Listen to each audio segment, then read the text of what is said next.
Hey Coyote artists, are you ready for your color monster project?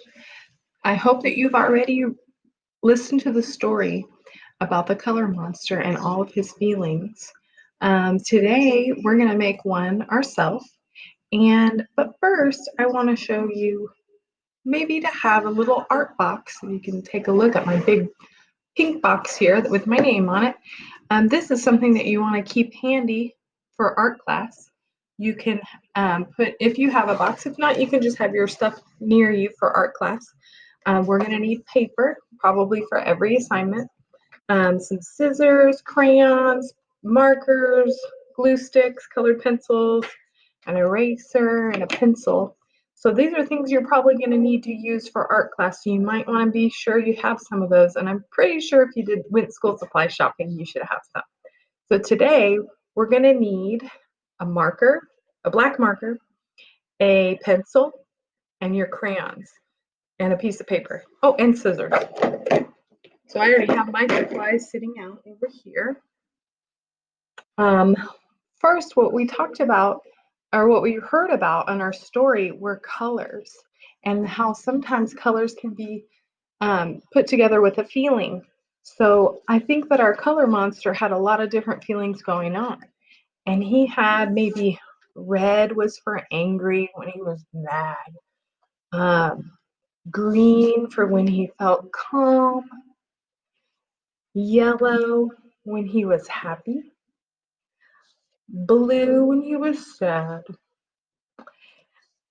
black when he was afraid or he was feeling fear, and pink, that one was a good one, he was feeling love. So what I want you to do is I want you to think about what feelings that you're having right now, and pick one color that you want to use for your monster. I'm going to pick green, and if I want to add maybe a couple more, maybe if I'm feeling calm and happy, I could probably use more than one color. So you can use more than one color if you want, but I'm going to use mostly green for mine.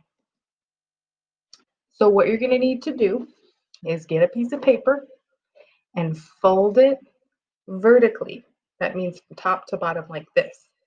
This would be horizontal. This would be vertical. Vertical means up and down. So we're going to fold it in half like this. And then I'm going to write our name on it.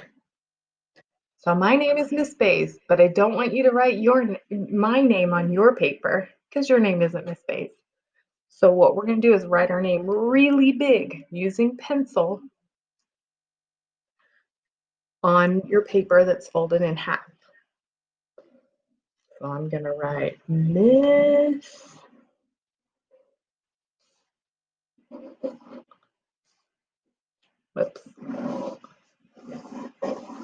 Bays.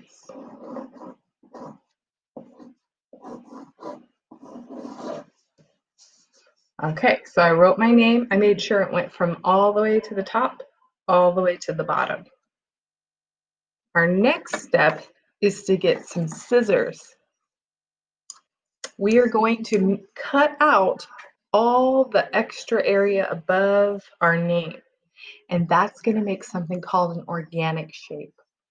We'll talk about that in a second. So get some scissors and cut out right above your letters, right above here.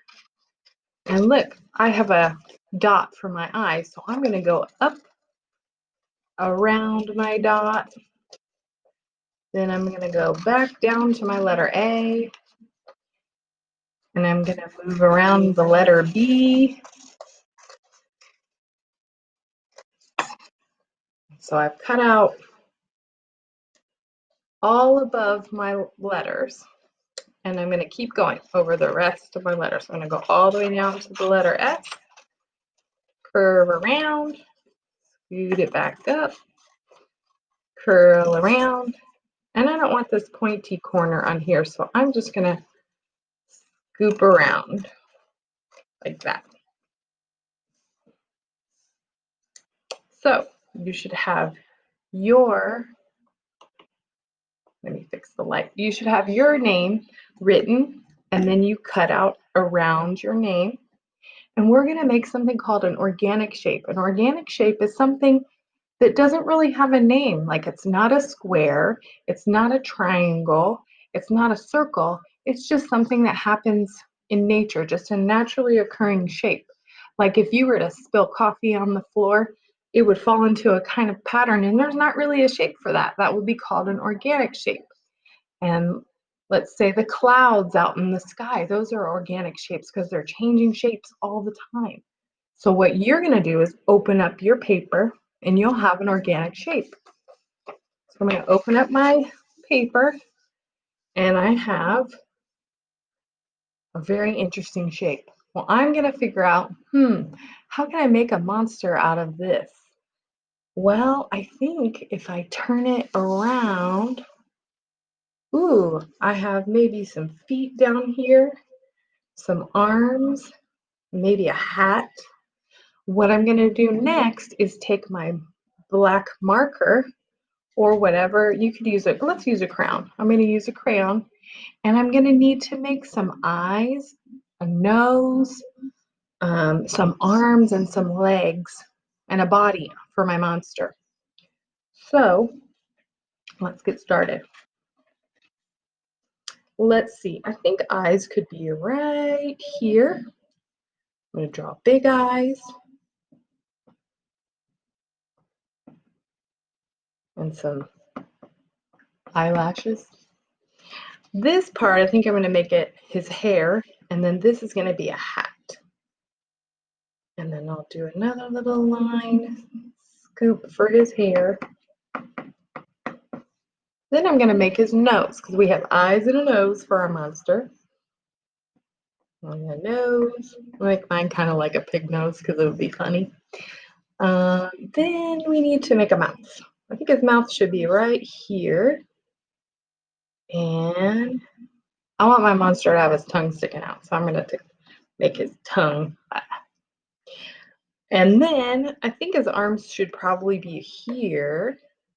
So I'm going to make his little body. I'm going to shape his face right here.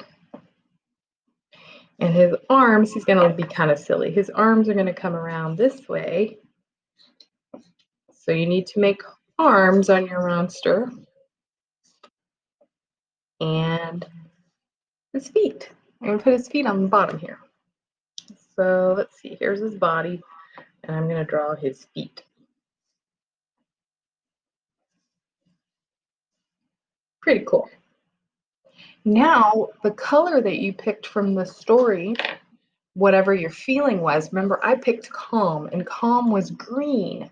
I'm going to use a green marker or a crayon to color in my monster.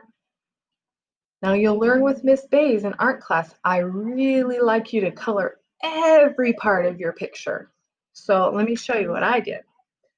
I colored in my monster, green for calm, and I added some details to him.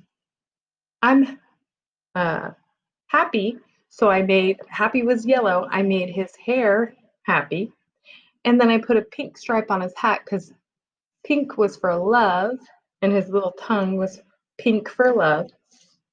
And then I colored in, so if you see that I had kind of some extra space around him, I went ahead and colored it all in so it looks neat and complete. And so you'll hear Miss Bay say a lot, me, add more details and finish the whole page. So I want you to fill up that page with color. So this is my feelings monster. When you're finished, you can take a picture of it and submit it to your assignments, or you can do a new way where you click on, like for music, you click on audio video recording, you click on the little microphone, and you can record yourself showing me, like up here on my screen, hey Miss Bays, this is my color monster and I feel calm, so I use green. I feel loved, so I used pink, and I used yellow for happy. And then you can submit your assignment to me. I also included a video down below of how to do that. So I cannot wait to see your feelings monster and your organic shapes that you create out of your name. And I'll see you soon.